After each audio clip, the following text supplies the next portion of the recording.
Hi hello my dear children. Humanism ചാപ്റ്ററിൻ്റെ ഒരു ഇവാലുവേഷനാണ് നമ്മൾ ഈ ക്ലാസ്സിൽ ഉദ്ദേശിക്കുന്നത്.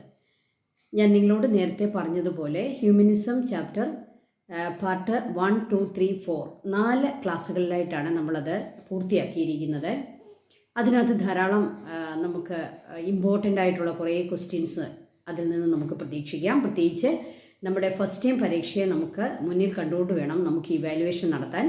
ആദ്യമായിട്ട് നിങ്ങൾ അറ്റൻഡ് ചെയ്യാൻ പോകുന്ന പരീക്ഷ നമ്മുടെ ഫസ്റ്റ് ടൈമിലെ പരീക്ഷയാണ്. ഇപ്പോൾ 80 മാർക്കിൻ്റെ ക്വസ്റ്റ്യൻസ് ആയിരിക്കും ഫസ്റ്റ് ടൈമിൽ ഉണ്ടാവുക.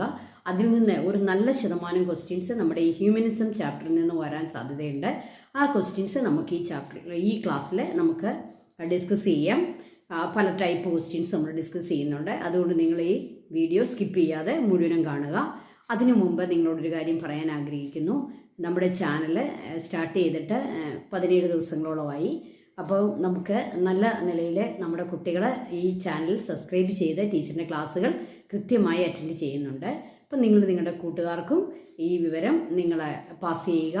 അവർക്ക് നമ്മുടെ ചാനലിൻ്റെ ലിങ്ക് കൊടുത്ത് അവരെയും സബ്സ്ക്രൈബ് ചെയ്യാനായിട്ട് പ്രോത്സാഹിപ്പിക്കുക. കാരണം സബ്സ്ക്രൈബ് ചെയ്താൽ മാത്രമേ നമ്മുടെ വീഡിയോകൾ നിങ്ങൾക്ക് എളുപ്പത്തിൽ ലഭ്യമാകത്തുള്ളൂ.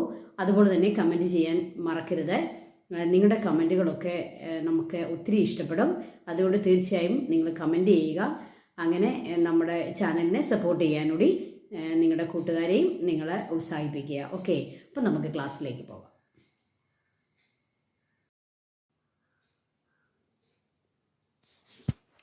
മൈ ഡിയർ ചിൽഡ്രൻ,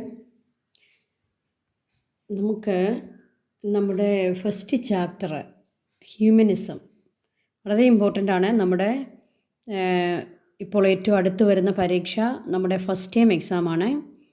ഈ ഫസ്റ്റ് ടൈം എക്സാമിന് ഹ്യൂമനിസം എന്ന ഈ ഫസ്റ്റ് ചാപ്റ്ററിൽ നിന്നും ക്വസ്റ്റ്യൻസ് ഉണ്ടാകും. നമുക്കറിയാം 80 മാർക്കാണ് നമ്മുടെ ടോട്ടൽ മാർക്ക്. അതുകൊണ്ട് തന്നെ നല്ല നിലയിൽ ഫസ്റ്റ് ടൈമിൽ ഇതിനകത്തൊന്ന് ക്വസ്റ്റ്യൻ വരും. അപ്പം ഞാൻ ചില ക്വസ്റ്റ്യൻസൊക്കെ ഞാൻ ടീച്ചറോട് സജസ്റ്റ് ചെയ്തിരിക്കുന്നു എന്ന് മാത്രമേ ഉള്ളൂ. ഈ ക്വസ്റ്റ്യൻ നമ്മൾ കൂടുതൽ ശ്രദ്ധിക്കുക. എന്നാൽ മറ്റു ക്വസ്റ്റ്യൻസ് നമ്മൾ അവഗണിക്കാൻ പാടില്ല. എല്ലാം പഠിക്കണം അല്ലേ? നമുക്ക് ഏതാണ് വരുന്നത് എന്ന്. പ്രത്യേകിച്ച് നമ്മുടേത് ന്യൂ ടെക്സ്റ്റാണ്. അതുകൊണ്ട് തന്നെ നമുക്ക് പഴയ ക്വസ്റ്റ്യൻ പേപ്പറുകളൊന്നും അവൈലബിൾ അല്ല. നമ്മൾ ഇനി കാത്തിരിക്കുകയാണ്. ഫസ്റ്റ് ടൈമിലെ ക്വസ്റ്റ്യൻ കാണുമ്പോഴാണ് നമുക്ക് ഏകദേശം ക്വസ്റ്റ്യൻ പാറ്റേൺ ഒക്കെ ഒന്ന് മനസ്സിലാകുക. ഓക്കെ, അപ്പോൾ അതുകൊണ്ട് തന്നെ നമുക്ക് ഇങ്ങനെ ഉള്ള ക്വസ്റ്റ്യൻസൊക്കെ പരിചയപ്പെട്ട് വെക്കാം. ഞാനിവിടെ ഫസ്റ്റ് 1 മാർക്ക് ഒക്കെ 1 സ്കോറുള്ള ക്വസ്റ്റ്യനും വരാം. അതിൽ 1-2 എക്സാമ്പിൾ കൊടുത്തിട്ടുണ്ട്. Who invented printing press, who was the leader of reformation in England, who was the person behind 95 theses. ഇങ്ങനെ 1 വേർഡ് ആൻസർ വരുന്ന ക്വസ്റ്റ്യൻസ് ഈ ചാപ്റ്ററിൽ നിന്ന് കൂടുതലാണ് വരുന്നത്. കാരണം renaissance science, renaissance art, renaissance literature, ഇതിൽ നിന്നൊക്കെ നമുക്ക് 1 വേർഡ് ക്വസ്റ്റ്യൻസ് കൂടുതൽ പ്രതീക്ഷിക്കണം. യെസ്, ദെൻ 2 വേർഡ്സ് വരുന്ന 2 മാർക്ക് ക്വസ്റ്റ്യൻസ് ആണ് അടുത്തതായിട്ട് നമ്മൾ പറയുന്നത്. അതിൽ വരാൻ സാധ്യതയുള്ളത് വേണമെങ്കിൽ നമുക്ക് which was the 2 styles in architecture in the renaissance period. ആർക്കിടെക്ചറിൻ്റെ ആ ഒരു സ്റ്റൈലുകൾ ഏതൊക്കെയായിരുന്നു റെനേസൻസ് പീരീഡിൽ? നമുക്കറിയാം അവിടെ 2 വേർഡ്സ് മാത്രമേ ആൻസർ വരുന്നുള്ളൂ. Greek Roman style first one, Gothic style second one. അപ്പോൾ ഗോതിക് എന്നും ഗ്രീക്ക് റോമൻ എന്നും എഴുതി കഴിഞ്ഞാൽ നമുക്ക് ആൻസറായി. ഓക്കെ, അപ്പോൾ ഇതെങ്ങനെയാണ് എഴുതേണ്ടത്? നമ്മൾ കോമ കൊടുത്തുകൊണ്ട് സൈഡിലോട്ടല്ല എഴുതേണ്ടത്. ഫസ്റ്റ് പോയിൻ്റായിട്ട് ഗ്രീക്ക് റോമൻ എന്ന് എഴുതുക. Then below that Gothic style, Greek Roman style, Gothic style. അങ്ങനെ ഒന്നിന് പുറകെ ഒന്നായിട്ട് നമ്മൾ 2 പോയിൻ്റായിട്ട് അത് എഴുതുക. ഓക്കെ, ഇനി നമുക്ക് ഷോർട്ട് ആൻസേഴ്സായിട്ട് വരുന്ന അതായത് 3 മാർക്ക് 4 മാർക്ക് ക്വസ്റ്റ്യൻസ് ആയിട്ട് വരാൻ സാധ്യതയുള്ളതാണ്. How did humanism impact the course of world history വേണം ചോദിക്കാം. Examine the characteristics of the changes in 14th century. Then ഒരു ലോങ് ക്വസ്റ്റ്യനായിട്ട് ഒരു 5 മാർക്ക് ക്വസ്റ്റ്യനായിട്ട് വരാവുന്നതാണ്. Discuss the contributions made by renaissance science to the progress of modern society. ഇപ്പോൾ renaissance science എന്ന് പറയുമ്പോൾ തന്നെ നമുക്കറിയാം അതൊരു വാസ്റ്റ് സബ്ജക്റ്റ് അല്ലേ, റെനേസൻസ് കാലത്തെ സയൻസ് ഏതൊക്കെയാണ്, പഴയ ഏതൊക്കെ തിയറികളാണ് അവരെ ചലഞ്ച് ചെയ്തത്, പുതിയ ഏതൊക്കെ തിയറികളാണ് അവർ ഇൻട്രൊഡ്യൂസ് ചെയ്തത്, പുതിയ എന്തൊക്കെ കാര്യങ്ങളാണ് അവർ പുതുതായിട്ട് അവർ ഇൻട്രൊഡ്യൂസ് ചെയ്തത്, അവരെന്തൊക്കെ മേഖലകളിൽ, ഇപ്പോൾ ആസ്ട്രോണമി, മെഡിസിൻ, ഇങ്ങനെ പല മേഖലകളിലും അവർ അഡ്വാൻസ്മെൻ്റ് ഉണ്ടാക്കി. അങ്ങനെ ഒരുപാട് പോയിൻറ്റ്സ് വരുന്ന ഒരു ഐറ്റമാണ് അല്ലെങ്കിൽ ഒരു ഏരിയയാണ് ഈ റെനേസൻസ് സയൻസ്. ഓക്കെ, അപ്പം ഞാൻ ഒരു എക്സാമ്പിളായിട്ട് ഇത് കൊടുത്തതേ ഉള്ളൂ. ഇതേപോലെ തന്നെ റെനേസൻസ് ആർട്ട്, റെനേസൻസ് ലിറ്ററേച്ചർ. അപ്പോൾ ലിറ്ററേച്ചർ വീണ്ടും നമുക്ക് ഒരു 5 മാർക്ക് 6 മാർക്ക് ക്വസ്റ്റ്യൻ ആയിട്ട് വരാം. The advancement or the changes in renaissance literature. അപ്പോൾ അങ്ങനെ വേണേൽ ചോദിക്കാം. അപ്പോൾ ഇങ്ങനെയൊക്കെയുള്ള ക്വസ്റ്റ്യൻസാണ് നമുക്ക് വരുന്നത്. ഇനി മറ്റൊരു ടൈപ്പിലുള്ള ക്വസ്റ്റ്യൻ നമുക്കൊന്ന് പരിചയപ്പെടാം.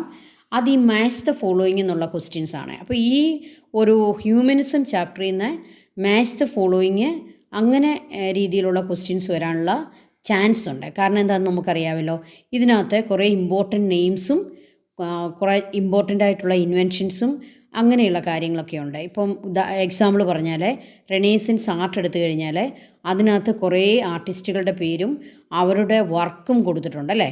അപ്പോൾ മൈക്കൽ ആഞ്ചലോ, റാഫേൽ, അങ്ങനെയൊക്കെയുള്ള ആർട്ടിസ്റ്റുകളെ അവരുടെ ഡേവിഡ് അല്ലെങ്കിൽ പിയാത്ത, മൊനാലിസ, ലാസ്റ്റ് സപ്പർ, അങ്ങനെയൊക്കെയുള്ള അവരുടെ വർക്കുകളെ. അപ്പോൾ ഇതെല്ലാം മാച്ച് ചെയ്യാൻ അങ്ങോട്ടും ഇങ്ങോട്ടും നമുക്ക് മാറിപ്പോകാനുള്ള സാധ്യതകൾ. അതുപോലെ കുറേ ഏറെ നമുക്ക് ചില ആളുകളുടെ പേരും അതുപോലെ തന്നെ അവരുടെ കൺട്രി, ഏത് യൂറോപ്യൻ രാജ്യത്ത്. ഇപ്പം ഫോർ എക്സാമ്പിൾ ഇപ്പോൾ മാർട്ടിൻ ലൂതർ ആണെങ്കിൽ അദ്ദേഹം ജർമ്മനിയാണ് അല്ലേ, തോമസ് മൂർ ആണെങ്കിൽ അദ്ദേഹം ഇംഗ്ലണ്ടാണ്, കിങ് ഹെൻറി 8 ആണെങ്കിൽ അദ്ദേഹം ഇംഗ്ലണ്ടാണ്.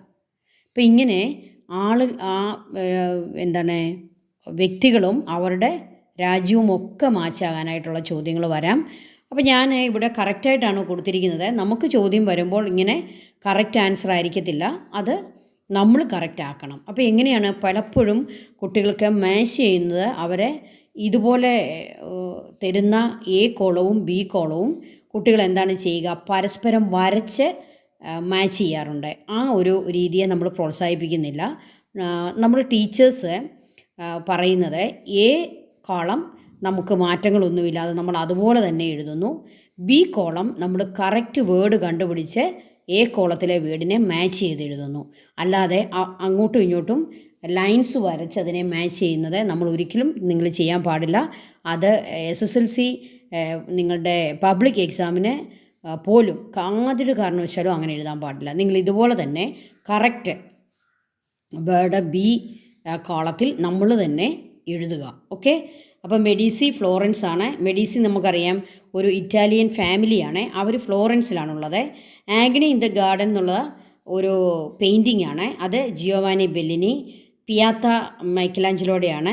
ദെൻ തോമസ് മൂർ, അദ്ദേഹം ഇംഗ്ലണ്ടുകാരനാണ്. ഓക്കെ, അപ്പോൾ ഇങ്ങനെ കറക്റ്റായിട്ട് ടീച്ചർ മാച്ച് ചെയ്ത് വെച്ചിരിക്കുക. ഓക്കെ, അപ്പോൾ ഈ രീതിയിൽ പല ടൈപ്പ് ക്വസ്റ്റ്യൻസ് ആണ് നമ്മളിതിൽ നിന്നും വരുന്നത്. അതുകൊണ്ട് നിങ്ങൾ തീർച്ചയായിട്ടും നമ്മുടെ ടീച്ചറിൻ്റെ ക്ലാസ് 3-4 തവണ നിങ്ങൾക്ക് എത്ര പ്രാവശ്യം കാണാൻ പറ്റുമോ അത്രയും തവണ കണ്ട് ഇതൊക്കെ പഠിക്കുക, നോട്ട് എഴുതുക. ഓക്കെ, അപ്പോൾ എല്ലാവർക്കും ഇതിൻ്റെ ആൻസറുകളൊക്കെ ഈ ചാപ്റ്ററിൽ നിന്ന് വരുന്ന എല്ലാ ആൻസറും നിങ്ങൾക്ക് നന്നായിട്ട് നിങ്ങളുടെ പരീക്ഷയ്ക്ക് എഴുതാനും ഫുൾ മാർക്ക് സ്കോർ ചെയ്യാനും സാധിക്കട്ടെ എന്ന് ഞാൻ പ്രത്യേകം നിങ്ങൾക്ക് വേണ്ടി പ്രാർത്ഥിക്കുന്നു. Thank you children.